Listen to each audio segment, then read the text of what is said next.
day of our conference. And then today is my great pleasure to introduce our keynote speaker. So first of all, let me introduce myself. My name is Ming. I'm the professor in geography at San Diego State University and also the director of the Center for Human Dynamics in the Mobile Age. It is my great honor and pleasure to introduce our keynote speaker today. Is Dr. Anatoliy Gruzd. Yeah, he is a Canada Research Chair in the Social Media Data Stewardship. Yeah, he is also the Associate Professor at the Ted Rogers School of Management and the Director of Research at Ryerson University and Social Media Lab in Canada, Toronto. His initiative explored how the advent of social media and growing availability of social media data can change the way in people who communicate, collaborate, and disseminate information, and how this change impact our society, our economic and political norm, and also even the structure of the modern society. His research and commentaries has been reported across Canada and US and internationally in the different media, including the Foreign Affairs, Los Angeles Times, Nature, the Atlantics, and Global and Mail, and National Post. I think one of his recent work as analyzing the social media friendships connection compared to the international flight, the traffic, and that article is well cited a lot. Yeah, so if you are studying the social media about the spatial relation, you probably already cite his works. Yeah, so let's welcome Professor Anatoliy Gruzd for our today's speaker. Yes. Hi, good morning. Let's see if this mic works here. Test, test. Can you hear me okay? Okay. So maybe I'll just switch this off. All right, so welcome everyone. This is, I understand, your second day of intensive discussions. Ooh. Such a great pleasure to be here and to connect to new research community. As you can see, I'm a bit of outsider, but I thought that I can bring something relevant to you, and perhaps you'll see how some of the methods I will discuss today can complement some of your research, and you can apply things like social network analysis, which I'm going to be speaking to you about today, to your own data sets. So the topic of presentation will be on studying online and offline communities using specifically social media data. And I know some of you will be presenting later today on the use of social media data, so I really look forward to seeing your presentations as well. If you're following on your laptops or want to check out slides later, just write down this bit.ly link to this slide deck. So it's a bit.ly/2 ISSC. So I'll give you a second to write this down.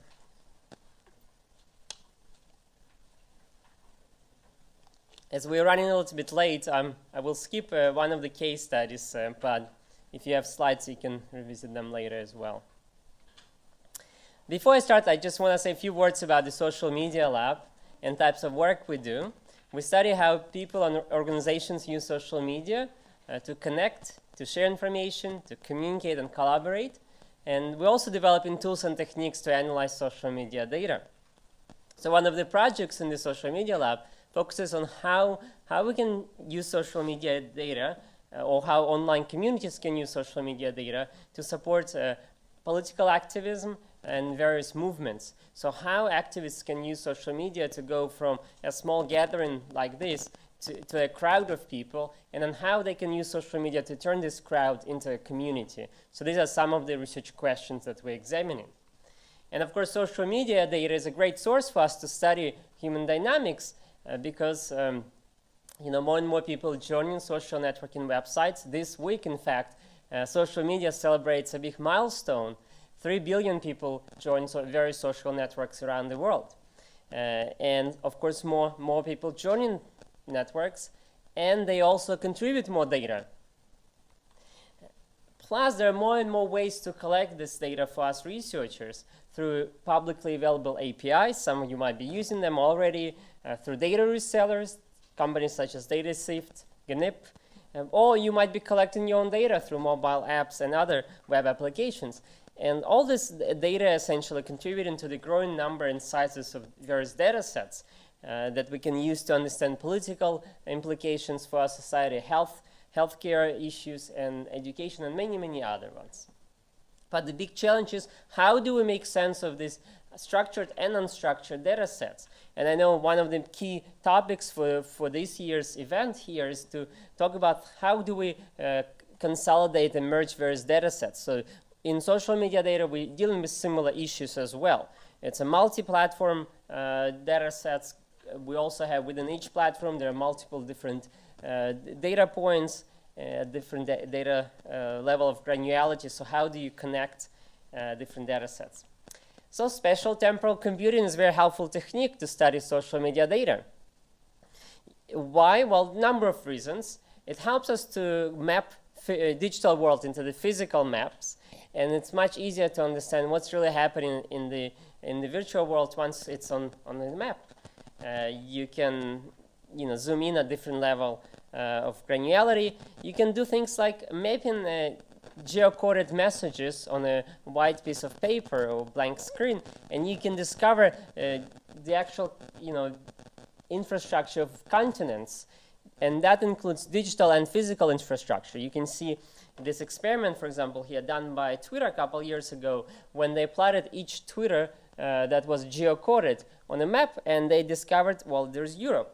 But what's interesting here, you see all the highway systems, all the ferries going between islands, densely populated areas of highly connected individuals, but you also see white spots, digital deserts, so people where they don't have access to the internet or they don't use Twitter, and that's very telling as well and can inform policymakers. Well, we can make it even more interesting by adding some text analysis or text mining into the mix. So now we can not just say where people coming from, but we can also say what they posting messages about, what they caring about. We can add temporal component to see how sentiments on a particular subject matter would change over time and based on the different locations. For example, here's another research group in the US. What they did, they classified Twitter messages based on the level of hate speech present in the messages. And so as a result, you can see heat maps in this state showing some of the pockets or representatives of hate speech messages in the states. So there are lots of things you can do with spatio-temporal computing and adding text mining as well. But I actually want to talk about a different technique, which is social network analysis, and how that can apply to analyzing social media data. And one of the reasons I decided to focus on social network analysis, or SNA for short, is because I was reflecting, when I was getting ready for this presentation, I was reflecting on what other keynote presentations that I personally found useful. And there was common thread among them that it was always something I learned something new that I usually not exposed to. So hopefully you will find SNA useful in your work as well if you haven't done it already. So there are key main points I'm going to focus on today. So first, social media data is a good proxy to study online and offline communities, as I will demonstrate later. And second, SNA is a good technique to analyze such data, and in part because social media data is inherently social. It includes information posted by us and about other users as well in the system. So there are a lot of social interactions embedded in this data set. And SNA allows you to visualize those interactions and kind of make sense of those patterns. So first, I will start with just general background information in terms of how do we take social media data and turn it into something that SNA can analyze. And I'll demonstrate it by focusing on one case study. That event happened in Ukraine. It's called Euromaidan Revolution a couple years ago. And we've been analyzing since then this event and how activists and the global community talked about this event on multiple platforms. So I will only have time to focus on one platform in particular. It's called VK of Contacte. It's very similar to Facebook, but it's the most popular website in Eastern Europe. And so that's why we decided to focus on. So like I said, the slides are there. There's information about case study on Twitter as well. and happy to chat with you afterwards as well. So, how do we turn social media data into network data? So first, once you collect your data sets, you want to turn it in something that looks like that, a graph where each node will represent a social media user, and connections will represent, could represent interactions, so people discussing an issue, talking to each other, or it could represent some kind of relationship, like friendship relationship, if you have that data available. Sometimes data sets will include friendship ties, like the one we had in our data set, and sometimes they will not. So then you will focus on communication networks. So luckily, there are lots of different networks you can discover and mine in social media that can inform how people form and organize groups. Forum networks, people asking questions, blog networks, bloggers link to each other, creating networks, friends networks, so those are websites where people self-declare friendship ties. And of course, there are networks of like-minded individuals. A lot of recommender system would use those to recommend you stuff to buy or to watch based on preferences of other people who liked similar stuff. So those are all various networks, and they're very informative in terms of understanding, again, online and offline communities. Why? Because they allows us to show who are the most influential, most connected people and communities are, how they influence each other, how information spreads through those networks, what are the bottlenecks in the networks, and how can we make it more efficient, or depending on the situation, make it less efficient. In cases if you analyze in terrorist networks, for example. So here's an example. So I think it's best to demonstrate the data set and the method based on specific case study. And I'll give you a brief introduction to the events in Ukraine so you know where the data set's coming from and what topics people were discussing. The events in Ukraine started in fall 2013 when the government at the time essentially stopped the trade and association agreement with European Union. And that was a very controversial situation because millions of Ukrainians were kind of inspired to get closer connections and join European Union. And so essentially, by canceling, suspending the trade and association agreement, it was saying that now Ukraine turned back to European Union for closer relationship with Russia. And so that triggered a lot of protests in capital of the country, Kiev. So you can see the Ukraine kind of mark here and the capital up in the blue circle. And so unfortunately, in February 2014, protests turned deadly. Hundreds of protesters died actually. And that what followed essentially, Viktor Yanukovych, the president at the time, escaped the country to Russia, and new government was in place, but that did not stop a wave of protests across the country. And in fact, there were two types of protests. One that supported revolution, so pro-Maidan, Euromaidan revolution, and those that were against that revolution and wanted to close the tie with Russia, anti-Maidan. And so during that time, February, April 2014, scenes like this where people barricade themselves in government buildings were very common. Then in March 2014, many of you probably read about it, Russia annexed Crimea, the peninsula that marked here. And then also in April, there was emergence of two self-proclaimed republics, Lugansk People's Republic and Donetsk People's Republic. Those are marked on your right, eastern side of Ukraine, closer to Russian territory. And so there's still a fighting happening in those areas today as well. So it's a quite active war zone.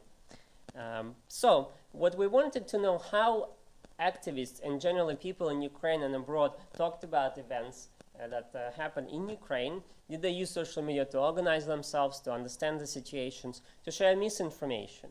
And Vkontakte was one of the platforms we examined because it was a largest social networking websites in both Ukraine and Russia, as well as other former Soviet Union countries. But it also contained a lot of, allowed people to form groups in support or against Euromaidan revolution. That's what we were interested in. So this presentation is based on two recent publications I'll list here, and if you have my slides, you can check them out later. One in policy and internet, and another is social media research handbook. So this is a map, kind of shows you the active users of this website, VK of Contacti, and you can see in this brown color, it's mostly Russia, Ukraine, and other former Soviet Union countries. Facebook, though, still dominates the world. But when we look at the interface for the VK website, it's very much like Facebook, and they were probably copying Facebook. They were early adopters in Ukraine, Russia, and as a result, they have the larger user base. But from the user affordances, and that's important when you study social media data to understand how this data was generated, it's very, very much similar to Facebook. We look at 4 largest groups on this topic, and we look at the 2 groups that supported revolution, so pro-Western groups, and here they mark as pro-1 and pro-2, and 2 anti-Maidan groups, so those were pro-Russian groups, anti-1 and anti-2.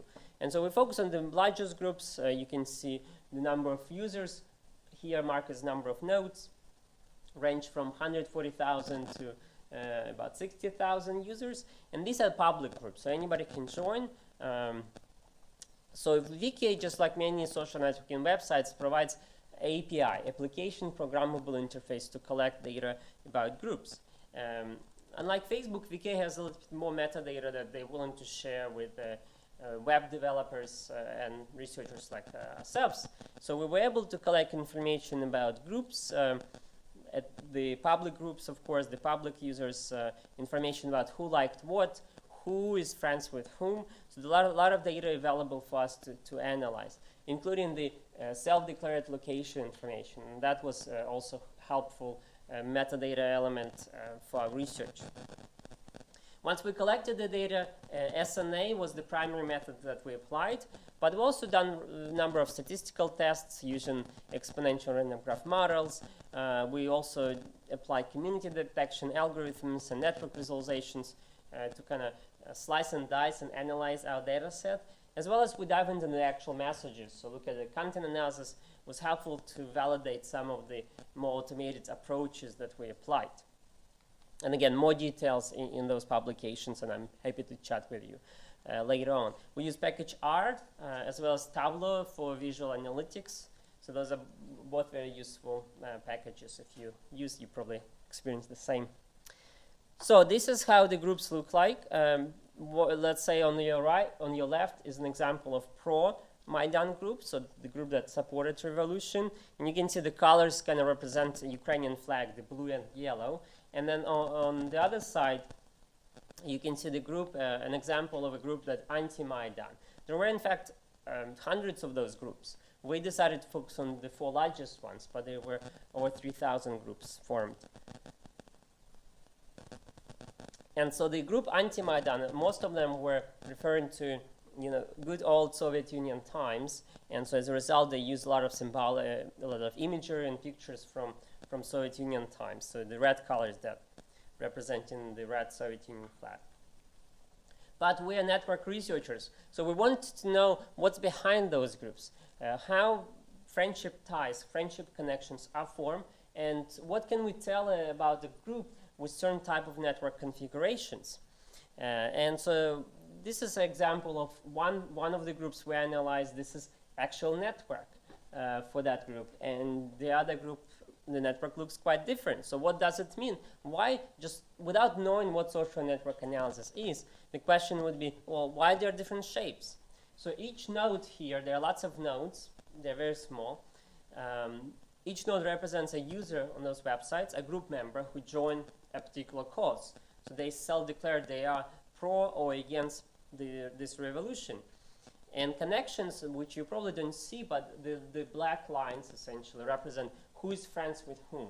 So I have a friend on that website and both of us joined, or my friend joined the group and then I joined the group. So that we have that information as well.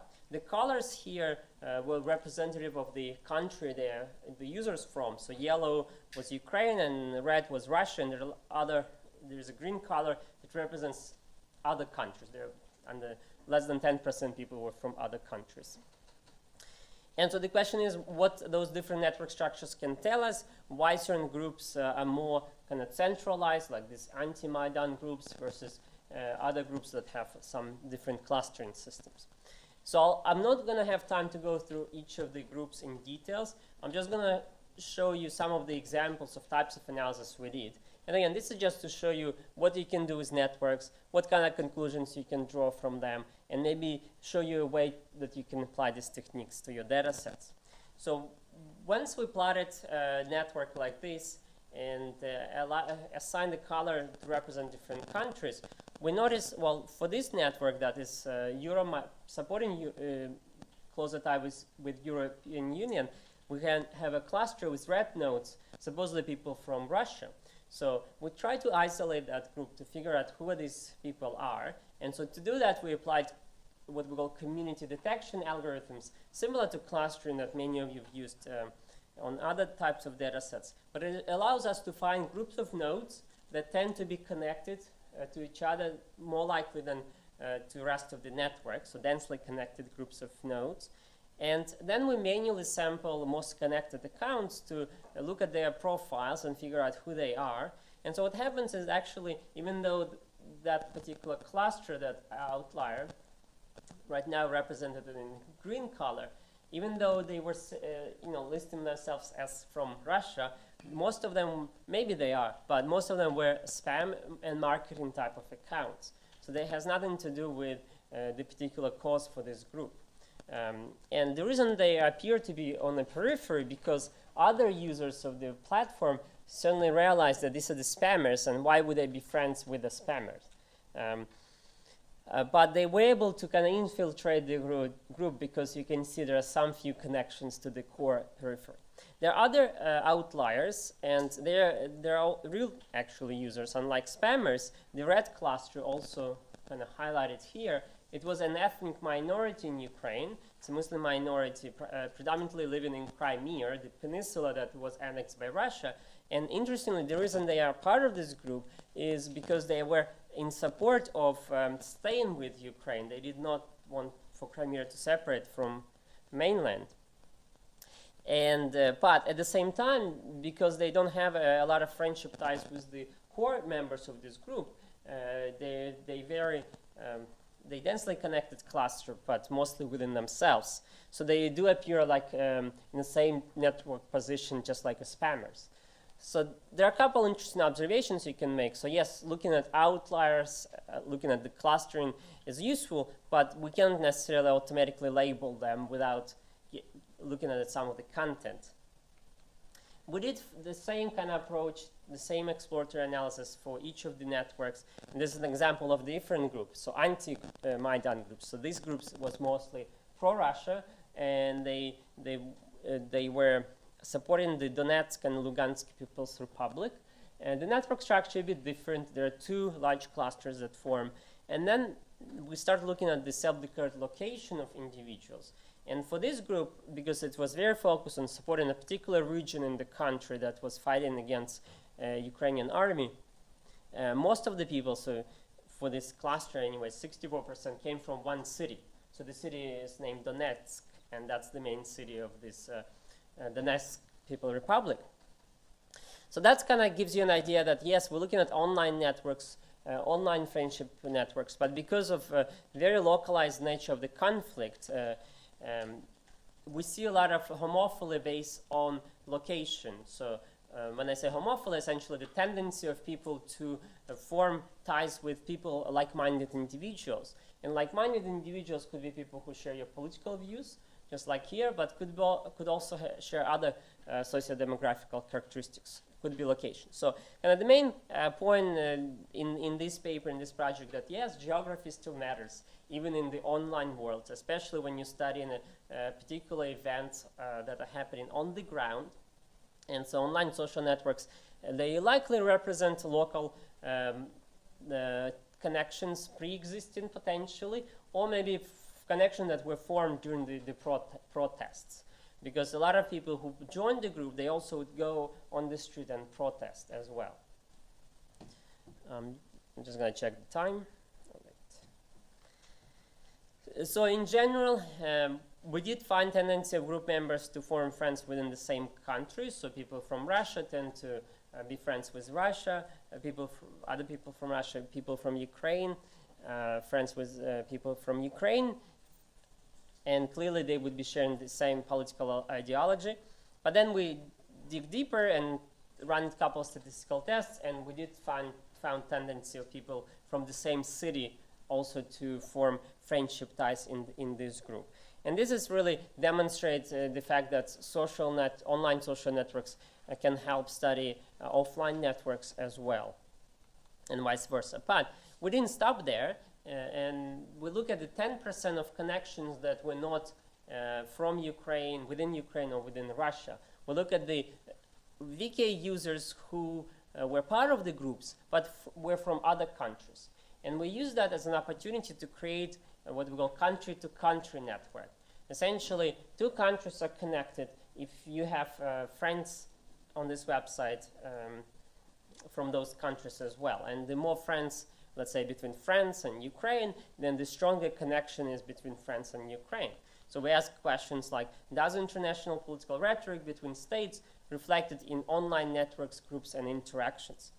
What impact does temporary migration patterns, including international students, have on the demographic characteristics of online groups? And questions such as, do expat communities in destination states have a demonstrable impact on the message content, user demographics, and other observable characteristics?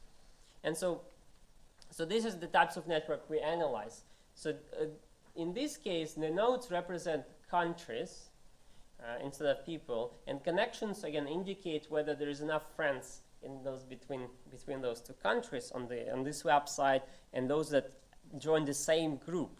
And we studied 4 groups, remember, 2 pro-Maidan revolution and 2 anti-Maidan revolution. And so we compared these networks and connections to immigration patterns. We also look at current political and foreign relations between countries, and we found a lot of similarities between country-to-country networks and what was really happening in terms of political and foreign relations in the countries. So again, social media was a good proxy to understand what's happening on the ground, but it also will bring a lot of additional insights that perhaps we might not have observed at the when we study in relations between countries at the more formal level. And so, like I said, we've continued this similar analysis on different platforms, and we don't have time to look at the Twitter. There is a link in the slides. I encourage you to check it out. But instead of looking at the location data, I want to say here, we look at the language. And common complaint about using Twitter data for geo-based analysis is that fewer and fewer users self-declare their location or tag their messages with the location due to privacy concerns, which is quite understandable. So instead of looking at geo-coded tweets, we look at the language that people tweeted in. And we look at the 3 languages, Ukrainian, Russian, and English. And again, the conclusion, I'm just going to skip through some of the slides. The conclusion was, again, different network structures emerge based on different languages.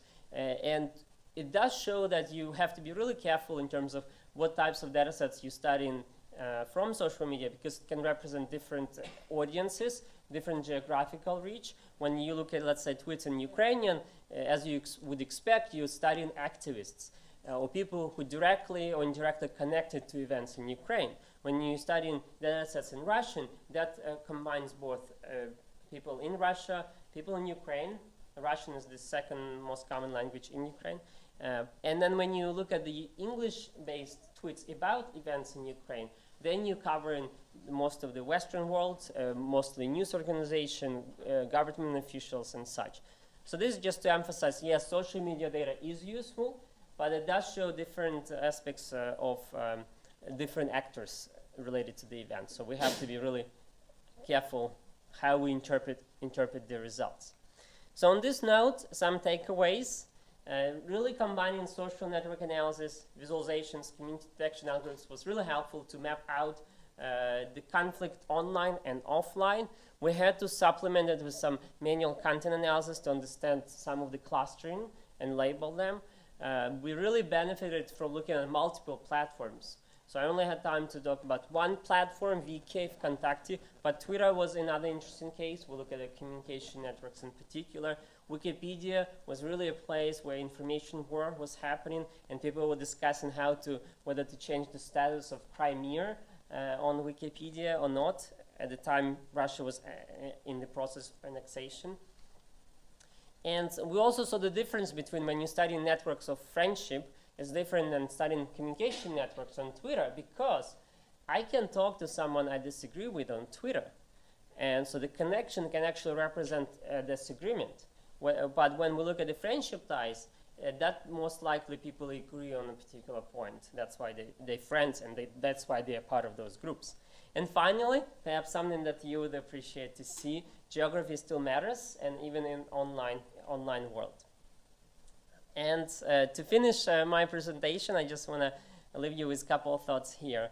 That social media data, hopefully I convince you, could be a good proxy to study online and offline communities and interactions. And I really want to encourage you to work with the other researchers and develop methods where you can combine geotemporal computing, a lot of wonderful methods that you develop in here, with elements of social network analysis, because I think together we can develop a more powerful techniques in studying populations and human dynamics. So thank you so much. I'm not sure if we have time for questions, but if not, we have a panel coming up.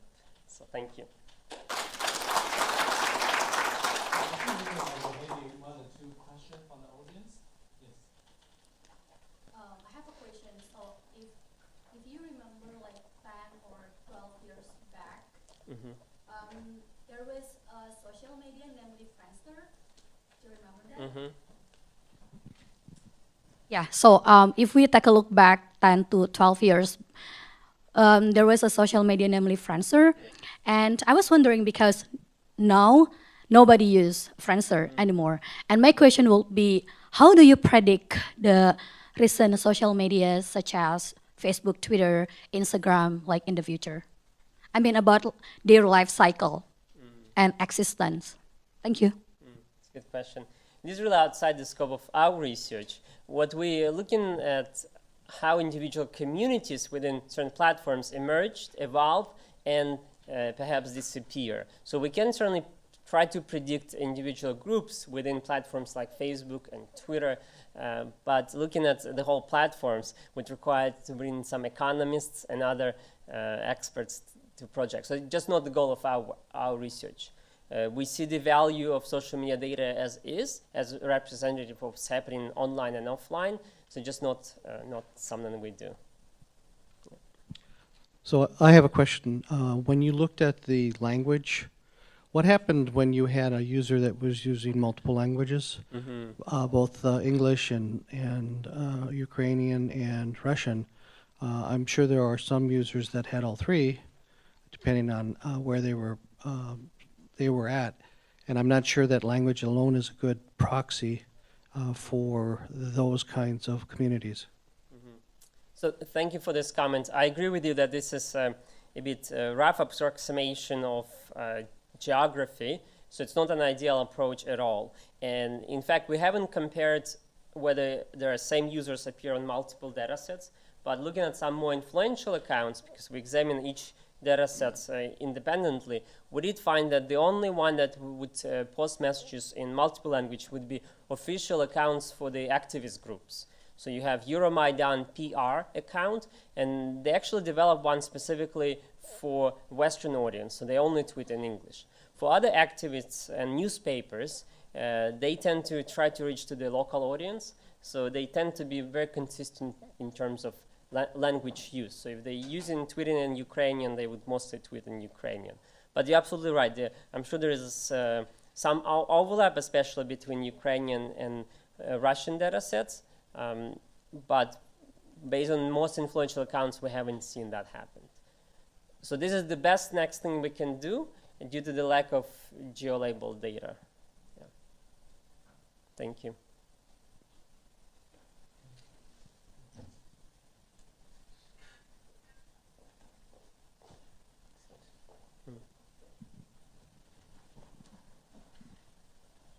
Just a very quick thought following on that is that obviously could be really interesting to think about crosswalks between these collections, right? Where you look for correlation in language, maybe timing and subject matter and username accounts, and there might. Have you looked at that at all? Just to, I guess, the vision, the thought would be: are there ways to build meta networks that would give you a bigger, broader picture across languages? When you say meta networks, what do you mean by all three languages? Being able to say between a cross network, right, where you would find enough connectivity between networks that you were pretty sure of, that you could actually start saying things about how, saying things more at a finer level of accuracy or granularity than you would by looking at the two separately. Yeah. So we haven't done that. And so right now we have multiple, the data set consists of multiple years of this type of networks. The papers published only represents a small time period during the events that happened in Ukraine during the height of it. But we are interested in comparing the changes in these networks over time. We haven't thought about combining this. And one of the challenges with network analysis is that there is tendency of split networks to make it more granular. Otherwise, you already kind of can see the largest network here was English-based tweets, and it's very busy. You almost don't see a network structure. So you really have to look at different clusters, communities within that larger networks. So perhaps, we'd love to hear some of the techniques you apply in your work and whether they may be useful for us as well. But right now, the tendency is to make the data set smaller and more granular. Yeah, thank you. Okay, with the time concern, we need to move on to the panel session. So I think during the panel session, we can still take the question from the audience. So that's thanks again for the great talk from the Professor Anatoliy. And then our panel chair is Wendy. Yeah, Guan. Yeah. Thank you, Professor Tsou. So without delay, I'd like to invite all the panelists for the next mini panel to come up to the front.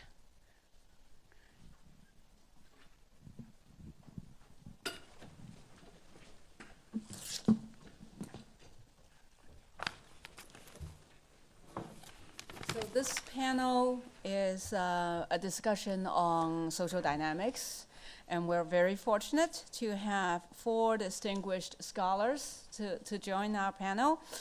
You've all just heard from Professor Anatoliy Gruzd. Did I say it right? I'm sorry.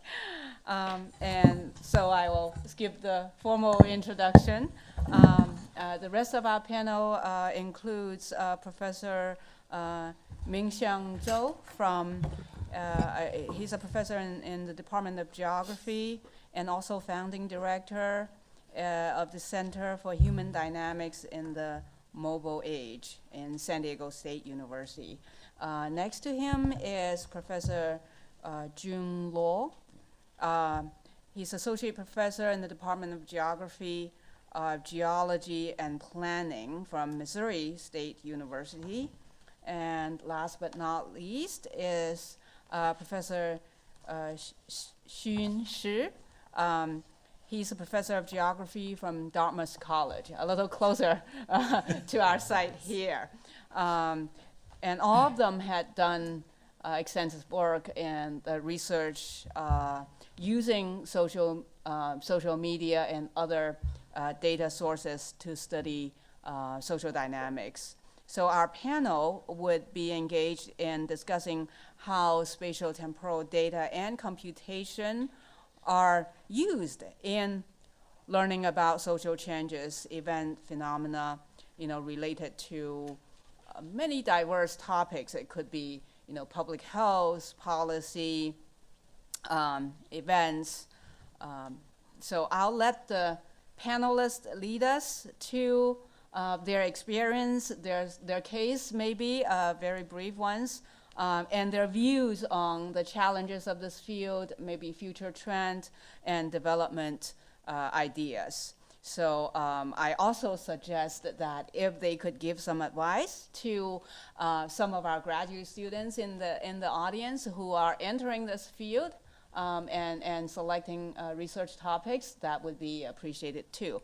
So with that, I'd like to invite the panelists. Maybe because you just given a talk, so we'll start from the other end and work this way. Every panelist will have about 5 minutes to give an opening remark, and then we'll open the floor for discussion.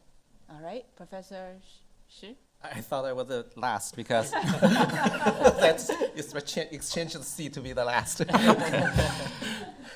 But anyway, yeah, thanks Wendy, and thanks Chao to invite me to jump on this panel in the last minute.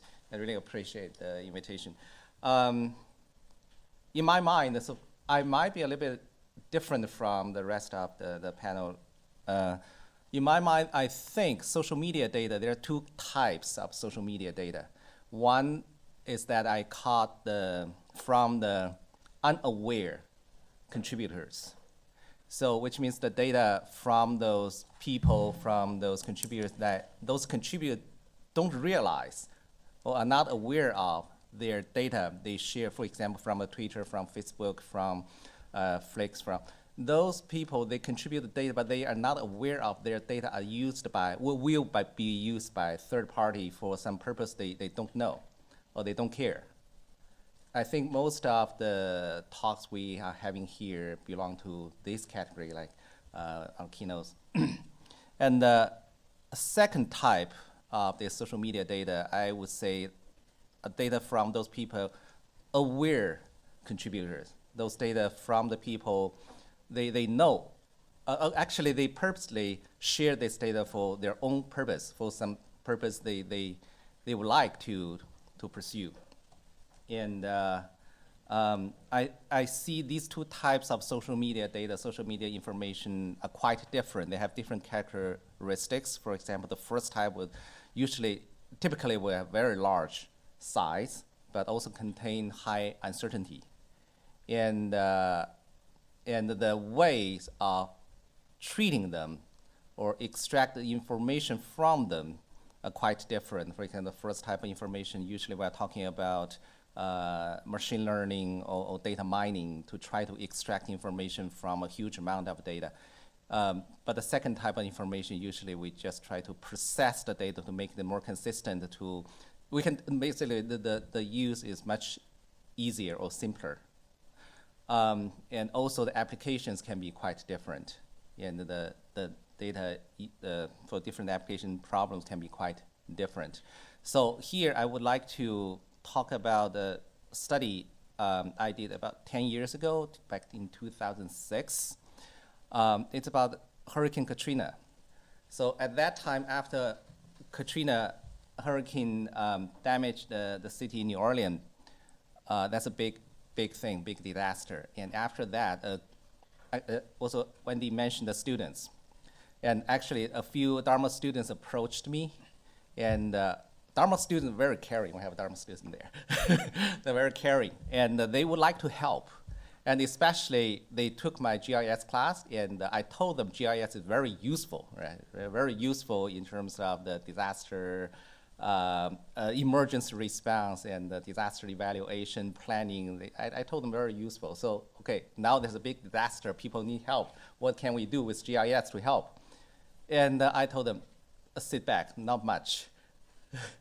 Because, for example, the damage evaluation, flooded area estimation, and restoration planning, all those are pretty governmental thing, big institutional thing. A few undergraduate students, you really don't have much to do with them. And the Dharma students, typical Dharma students, they want to save the world, but they don't want work hard. That's no offense, but just kidding. Some of them really work very hard. Then they went to New Orleans. Actually, a few of them really went to New Orleans to see what they could help. And they came back with an idea. They talked to local people, and they came back with an idea. They would like to launch a website At that time, WebGIS is relatively new at that time.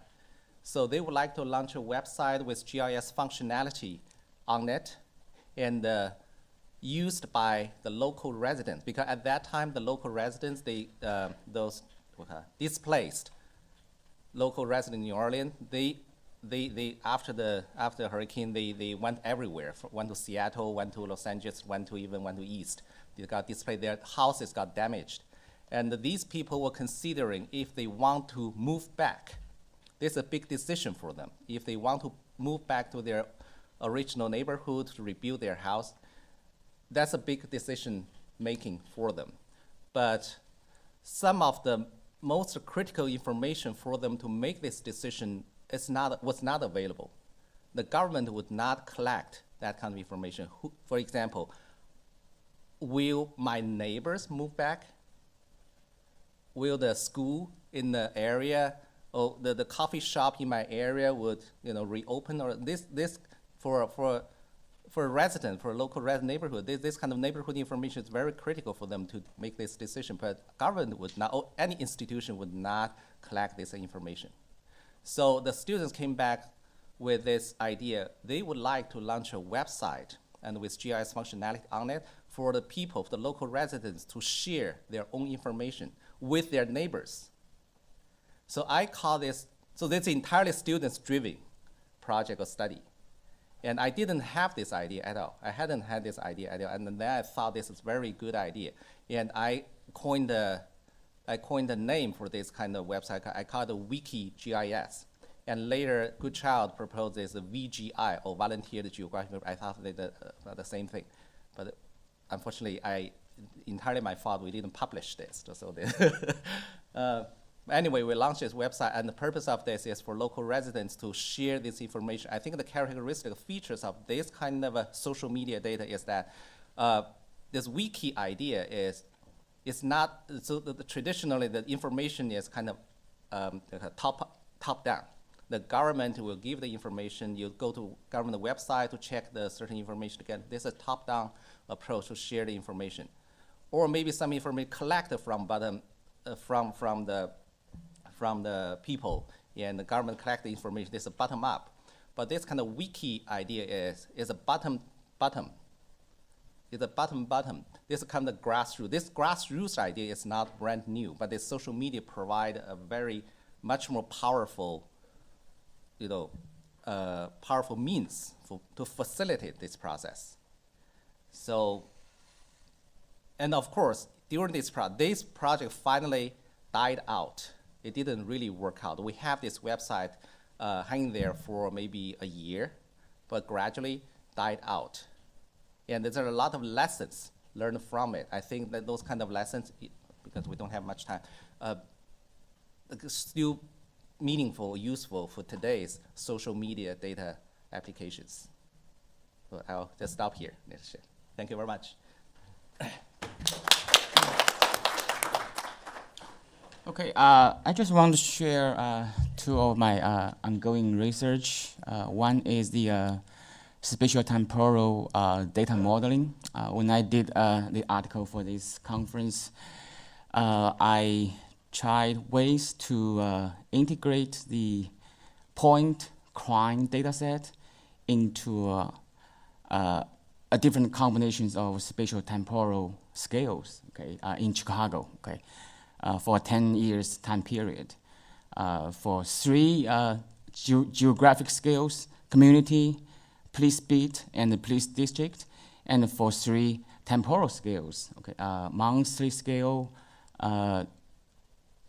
weekday, daily base scale, and 2-hour scale within a day. Okay, so I found, through different packages, JS programs like ArcGIS, ArcGIS Pro, or some other open source programs, there is not existing tools for me to do the integration, smoothly and easily. Okay, so I had to write my own Python code a little bit, okay, to do this task. Okay, so this tricked me to think more about this spatial temporal data modeling issue. Okay, so to deal with this spatial temporal data model, first you have to identify, I think, for graduate students, there might be an interesting research topic. Okay, so first you have to identify the basic data geometry, of course. The basic data is from point, from polygon, or from linear form. Okay, and then you identify the necessary geography scale and temporal scale you need for your database or for your research. And then you need to find ways to automate, okay, the base information, convert the base information or integrate the base information into your spatial temporal combination. Okay, so there might be good opportunities, okay, for people to set up or to unifying this spatial temporal data modeling workflow, okay, through commercial program or through open source JS platform. Okay, so that might be a good research opportunity. So the other one I'm very interested in right now is the real-time JS and social media data set. So as we know, for commercial product, S3 has a geo-event processor, which can link the different types of sensor to the ArcGIS server.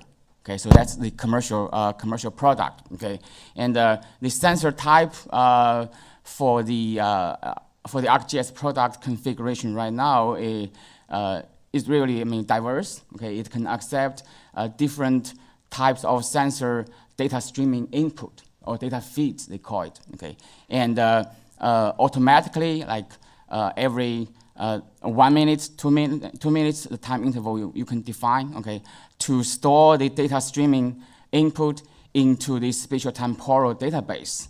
And then there might be some analytical functions added on to preliminary analyze or visualize, okay, the accumulated data set. Okay, so my point is how we can utilize this real-time JS, linking the real-time JS with the social media data feeds. Okay, I did a little bit a testing project for Missouri State campus. Okay, like the Geo Twitter for MSU.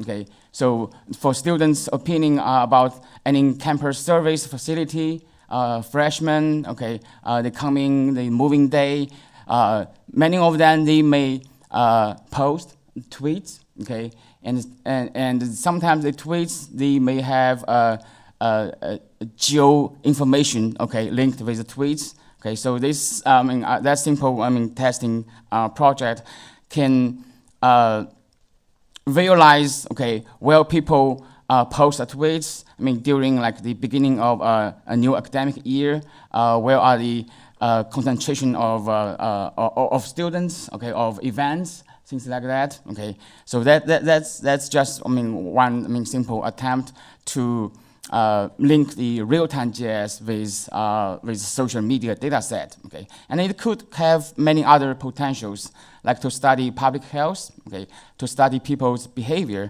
like where people eat, how often people work out, run, or in a gym, or things like that, if the relevant information posted or revealed, okay, through the social media, when such kind of information, like through different APIs, can be collected into the platform, okay, and accumulated, okay, in your spatial temporal database. So we might be able to analyze those information and to work on like the people's behavior, like grocery shopping behavior, eating behaviors, working out behavior, how they can relate with the public health outcome, okay, population health outcome, okay, and may generate informative information like for authorities to do better, like resource planning for public health, things like that. Okay. So those are the two kind of interesting things I'm looking at majorly right now. Okay. Thank you. Yeah. Hello, everyone. Yeah, my name is Ming, and I'd like to highlight a few points regarding to our panel's topic, social dynamics.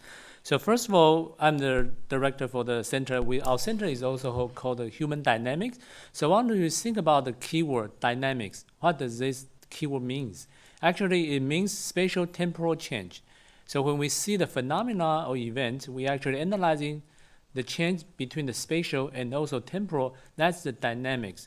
But one thing I would like to also encourage everyone to think about is even though we say this is a big data era and we have a lot of data-driven research, but I think data-driven is not enough. We need to think about the theory-driven. Yeah, so even though we have a big data, I think the theory is still very important because you think about the dynamics used in the physics. They have a lot of different dynamic models, dynamic formulas. In geography or our own discipline, we only have very few dynamic model for the spatial temporal change. Like gravity model is just is not even dynamics. Yeah, the diffusion model Hagstrand mentioned about almost 50 years ago, we didn't make a big progress so far. I think this is the one thing we need to build a more dynamic model series to facilitate our data analysis. Yeah. And also, I concur with Anatoly's talk about the linking between the online world and the offline worlds. And actually, our project, we have in 2010, first major projects funded by National Science Foundation is called Mapping the Idea from the Cyberspace to Real Space. So starting from 2010, almost 7 years ago, we started analyzing the linkage between the cyberspace and real world. And then we're analyzing a lot of phenomena like flu outbreaks using the Twitter to be able to predict or monitor exactly the flu outbreaks happen in the United States. We also analyzing Twitter for the presidential election in 2012. And another research, we are working with Wuhan University to analyze the air quality in Beijing and Shanghai. So all these case studies, we found out there's a very significant correlation between the real world phenomena, flu, air quality, election, to the cyberspace discussion, social media. But we also find out sometimes they are not matching very well. So actually, originally, when we see the two data sets not matching very well, I was a little frustrated. But actually, right now, I'm seeing very exciting when they see data inconsistent. Because cyberspace and real space, sometimes they can match well, but sometimes they don't. But we want to understand why they don't. I think that's the interesting research question. There's a few things we can explain that why sometimes these two phenomena doesn't match up. The one thing is called a time delay or time segment. So a lot of time, there's a significant delay about time series analysis between the cyberspace and real world, like flu outbreaks. Sometimes you do see there's a lag, like 2 or 3 weeks lag about high peaks. Sometimes the political movement, sometimes you see the online world is actually ahead of the real world. Online activity is a high peak, then there's a demonstration, there's a protest. Yeah. So there's a lot of interesting things we need to think about the spatial, the temporal relation between the real world and the cyberspace. And then also another thing is called the social amplification. Sometimes in real world, it's really not a serious problem, but in the cyberspace, it will exaggerate. It becomes a really serious discussion, the go virals. But in reality, there's very minimal impact. Sometimes there's a very big event happen in the real world, but there's very few discussion in cyberspace. So those are the things we also from the spatial temporal analysis study, we can study those differences between the cyberspace and real space. I think that's a new direction I like to focus on in my future research. Yeah, so that's pretty much my point. Yeah.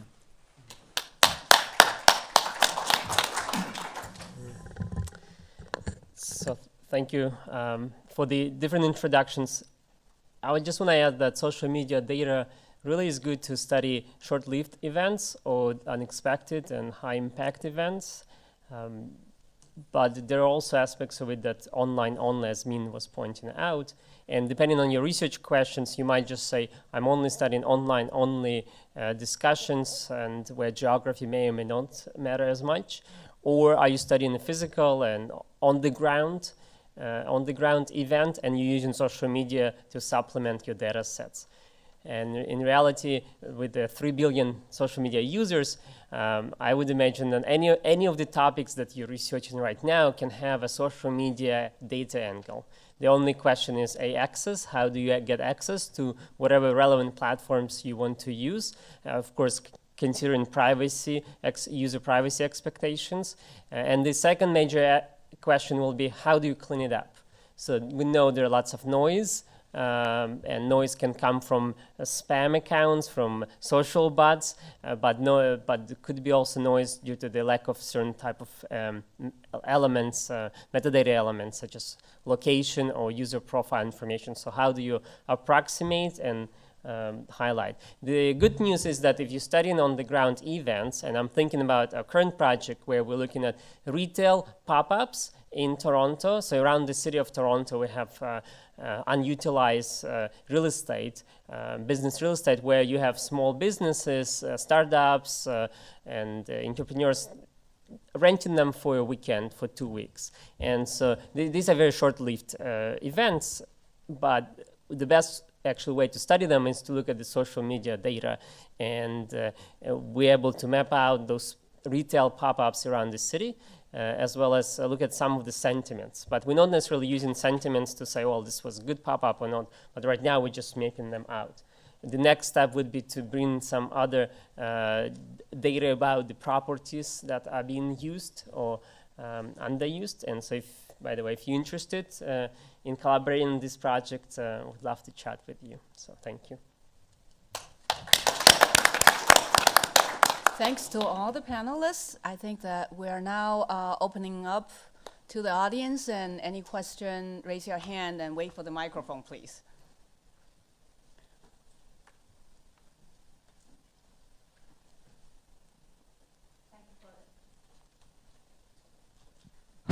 Yeah, thank you for the panelists for all the very great comments. Yeah, I'm working on satellite image, data interpretation. Now the new trend is to combine the citizen data and apply deeper learning or big data approach. Now we have done a lot in this direction, and then I found the challenge will be not only work on the frequency or counting, maybe about the content. So I think Professor Tsou, sorry, I can't pronounce your surname. Yeah, talk about analyze the content. So do you think it's quite challenging because some people don't use standard language? They may have those expressions, the pictures, or they use simplified, modified languages. How do you cope with that? Yeah, I think that's a great question. I think when we analyze the social media, the linguistic analysis is very challenging. And also even the computational linguistics also tell me that the social media language is different from the traditional corpus about their traditional linguistic analysis. So there's a lot of new terms that is show abbreviated in the Twitter. There's a limit to the 140 characters. Yeah, so, but I think from the linguistic perspective, they already developed a new vocabulary is suitable for the social media analysis. And then there's some modeling procedure, like a topic modeling. There's a few machine learning procedure, in the linguistic have been applied to analyzing the content in the social media. I would say it's still there's some challenge, but I think the good thing is you collaborate with a linguistics professor in the linguistics department, and then you can discuss the keyword, the research, and then, I think the domain knowledge, you need to define the keyword, and the keyword is very important. What need to define, and you also need to go to actually search the result and then see what exactly, because you think the keyword you search for the question you're going to answer. But sometimes when you search, there's a keyword being used by other group. So there's a lot of misuse. Yeah, so you have to be very careful about the linguistic part. But I think as a geography, we have a very few knowledge about linguistics, so we do need to work with the other discipline to solve this problem. Yeah. It seems like this is such a hot topic right now that there's a lot of research that's going to be coming out and is already coming out. Is there anything that y'all see that's just a common characteristic about what delineates high quality research whenever it comes to social media? I can start. So earlier years of social media research, and that, I mean like 10 years ago, you can publish a descriptive study saying, well, this is a group of people, they use Twitter, they use Facebook for such and such. So right now, you probably won't be able to publish this type of work. The emphasis is on statistical methods to try to support your hypothesis, and I think there's a lack of those techniques. For network analysis, we're using exponential random graph models, but I'll let other panelists to speak. So really good quality work would include some of the statistical models. Yeah.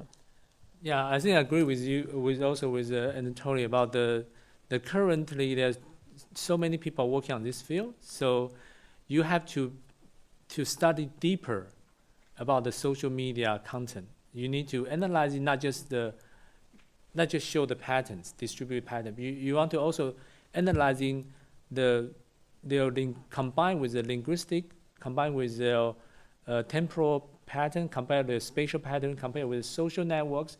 So you need to have a more deeper tool to understand the context, and not just content, the context of social media analytics, and also try to explain why, not just showing the result, but maybe come with a theory, come with some evidence to validate or to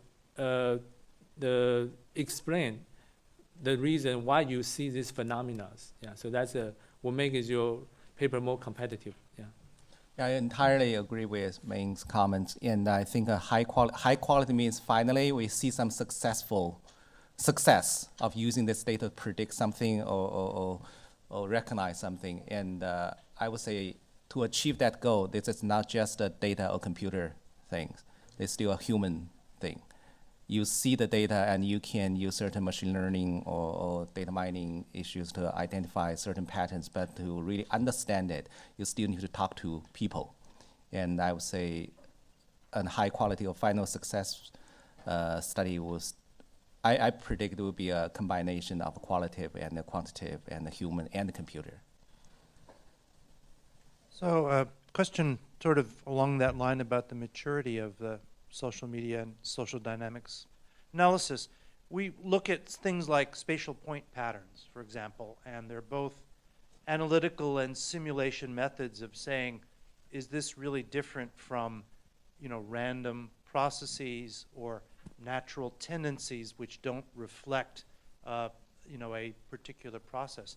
Is that developing in the social dynamics research? Are there ways to say, okay, yes, this network formed, persisted, and went away, but that was kind of the nature of the networks and did not reflect external events as much as another social dynamic? So there are new models being developed every day, and the temporal factor is quite new to statistical modeling for networks. And it's a bit computationally heavy. As a result, a lot of researchers still don't have ability to run those models. The networks I showed to you today, about 100,000 nodes, to run some of the statistical tests and models, it took us maybe a week on a powerful server, and that's just for one static representation of this network. I dare us to try to do it over time. So the statistical mechanisms are there.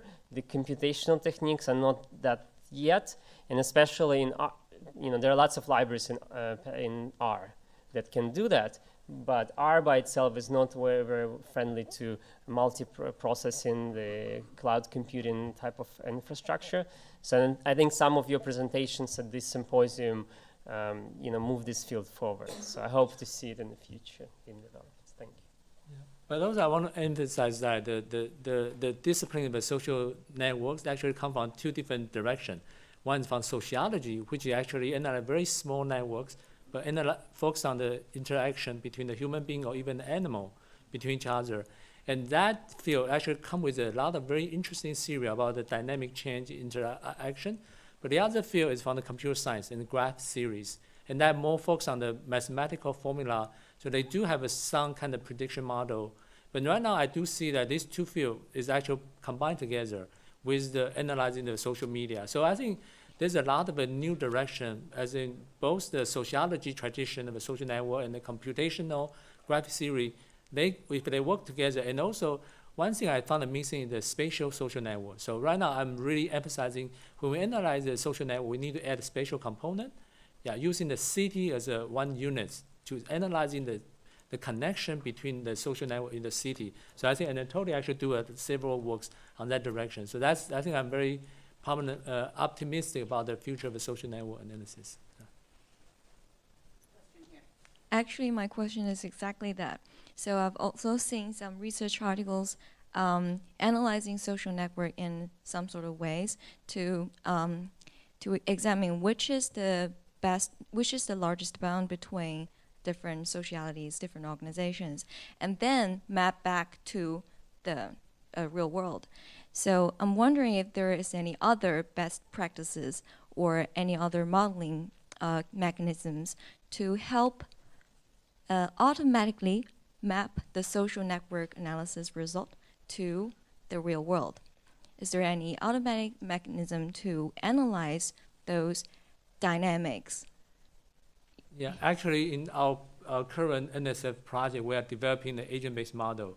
Yeah, based on the spatial social network. I think the Tsou and also my colleague Hsiang from the Kent State, we are developing a model. We hope to provide the open source model for able to using the city as a base and then analyzing the social network. So it's hopefully it's coming out pretty soon. Yeah.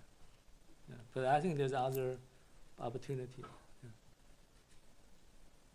This is right. Just emphasizes the future research opportunities for all of us in this room. And Ming and his colleague, I think, doing great work with this modeling. So I really look forward to some of the open source packages coming out of your lab. Maybe I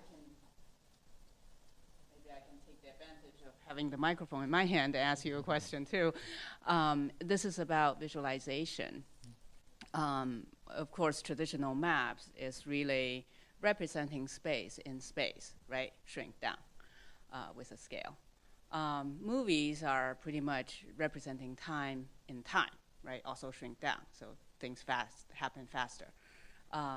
Do you see any other forms of visualization so that we can more effectively combine the space and time?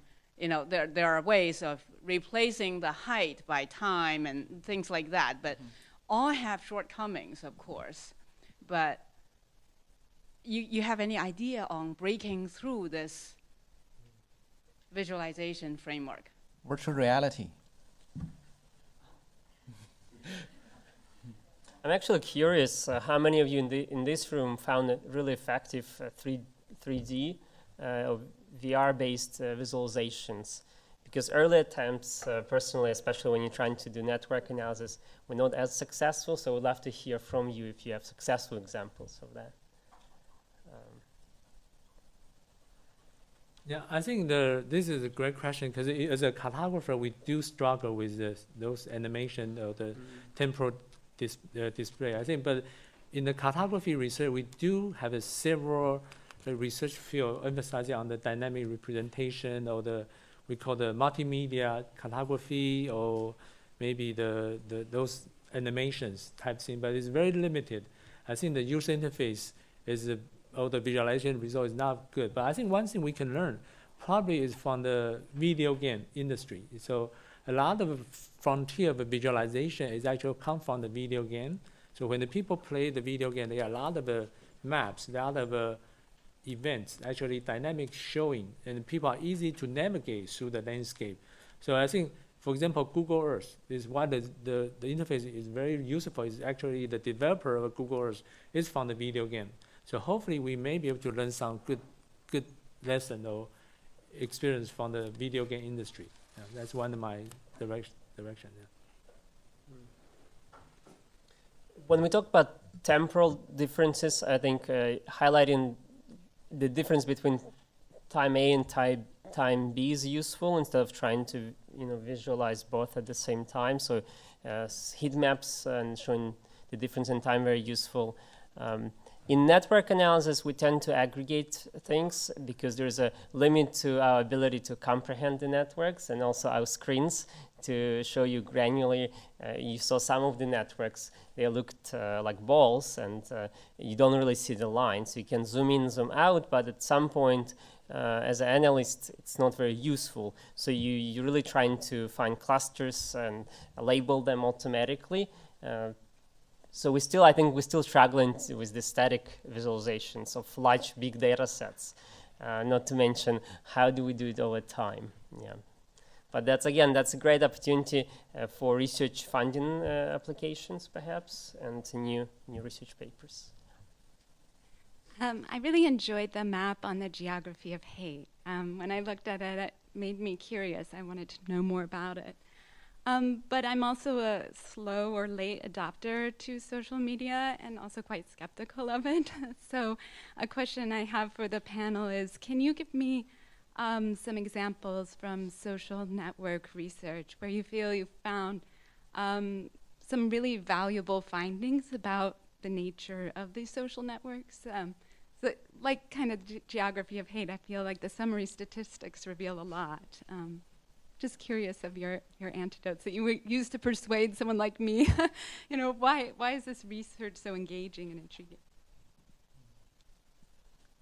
Yeah, actually, recently we are studying a social network for the topic in California called vaccine exemption. There's a bill called ISSC'2017. So there's a lot of group about the anti-vaccine group, and we discussed the social network between the anti-vaccine group and the pro-vaccine group. Pro-vaccine group is like a scientist, the health practitioner. Anti-vaccine group, they're emphasizing that those vaccines can trigger the autism for your children, something, yeah. But when we're analyzing the network, we found out that for the anti-vaccine group, it's actually very clustered. They are all talk to each other, what we call the echo chamber. So you can see that very visually in the social network is very high dense, but very small networks. That's the people talk to each other, but that's it. They don't talk to other people. But on the other side, the pro-vaccine network is more scientists, the practitioner. The network is more loose, but there's a multiple community. Each community have a bridge connection. So the information can pass through to the different communities, so it's more open. So in general, my reading for that is when we analyze the social network, we can actually identify whether this community is a echo chamber or versus is open, free, distributed, more demography of a community. And then in our society, we want the demography. We don't want echo chamber. So right now, we have a lot of problem with the echo chamber. And one thing triggered echo chamber is retweet, is the Facebook like, because when you click that one like, it's very easy to click one button, and you are enhancing the echo chamber process. You're enhancing the hate crime. You are enhancing the radical idea. So my point is that by analyzing the social media, actually we can understand a lot of the issue about why people formalizing those radical ideas, and they think they are right because they are all surrounded by the similar people. Yeah, so that's one of my findings. Yeah. Let me just clarify, are you skeptical of social media data or social network analysis? Because those two different things. So are you skeptical of the source of the data or the way you analyze it? I guess the most reading I've done on social networks is The Dictator's Learning Curve, if you're familiar with that text. I'm thinking about the use of it for I think you identified like the proportion of scammers, right? That was very interesting to me. Like, what is authentic communication and what is not authentic? And uses by other purposes. So what are we really finding? I see value to the visualization as well, and this example is very interesting, but then also, is it endogenous? Is it the social media networks creating the echo chambers that we're identifying? So it is more with the social media communication as opposed to the analytical techniques, so in terms of my skepticism. Okay. The reason I wanted to clarify, because a lot of people say social networks, but it's actually the structure of our interactions or relationship. So when we talk about social media, we refer to social networking within websites, also social media in general. And then when you talk about social networks, it's the method you analyze in this type of data. So you're using social network analysis if you prescribe to the model that our behavior can be explained by other actors in the network. The way we voted last election are influenced by our neighbors, for example. So if you believe that that's how we live in this world, then social network analysis is a good method to interpret and explain, our underlying structures and behavior. Now turn to social media data is a data that we all collaboratively contributing to, and that can be used either to explain phenomena or can be used to study as a phenomena by itself. So whether or not you're skeptical as a social media user, the reality is more and more people are joining those websites. And yes, there is a lot of noise, but yet we're still there. And as long as you're careful in terms of how you analyze and clean your data sets, I think there's lots of value you can derive from it. Yeah, I'm happy to send you a number of articles and literature and just see what's possible in your domain. So, but thank you for this provocative question. I'd like to ask the panelists for any final words. Because of the time, we do need to wrap up quickly. So if just one or two sentences to wrap this up. Look forward to chatting with you over the breaks. Yeah, thank you. All right. Yeah, I think social media is not well known in the geography discipline and our community, GIS community, but I think it do have a very significant, promising social network analysis, especially adding the spatial component. So I'm looking forward to everybody to work on this direction. Yeah. I think the human dynamic, this general topic, could be, scale up, scale down, so many scale time, spatial temporal scale you can look at for diverse, in specific topics like public health, crime, things like that. So all those things you can go deeper for research. Okay. Yeah, I think this is even from this panel discussion, we can see this is very diverse and promising area. And I also think this is under an even bigger cover called the digital humanities, and Ming, Hsiang and I also talked about that. And so I would like to really be part of it. Thank you very much. Let's give our distinguished panelists another round of applause, and thank you. Now we're going into a 10-minute coffee break, and then moving on to the breakout sessions. Presentations in the three other rooms. Yeah, just before we break out, as we said from the first time, we want this symposium to be interactive and as a working symposium. So we do have something online. We hope that you could record your thoughts, like all the wonderful discussions we have online. We have someone taking notes, but I don't think that's good enough to capture everyone's thoughts. Could we use your computer to show that online? So if you go to the online program, could you go to STC Center? Enter dot net of its. If you go here, there's a link to the program. If you go to the workshop schedule, after each session we have a notes. So from here you can input your thoughts. If you have questions you didn't get a chance to ask, please also put it here. For example, for this one, it's wide open for everyone to contribute, and at the end we're going to synthesize all those and put it up. But anytime if you have thoughts, please put it in it's for you, and afterwards we're going to give it to you. And you can also put your name to there if you made some notes in there. Perhaps put your email, even more important than name, but name too, if you want any feedback or follow-up. Acknowledgements, yeah. Thank you for attending this session, and enjoy the coffee and then the breakout sessions. Lunch will be similar to yesterday, served a little earlier today, around 12:10 in the same area.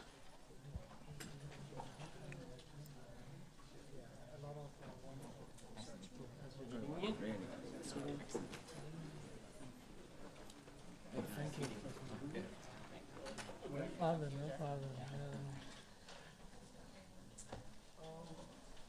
I need to load up the PowerPoint, and I can't put my computer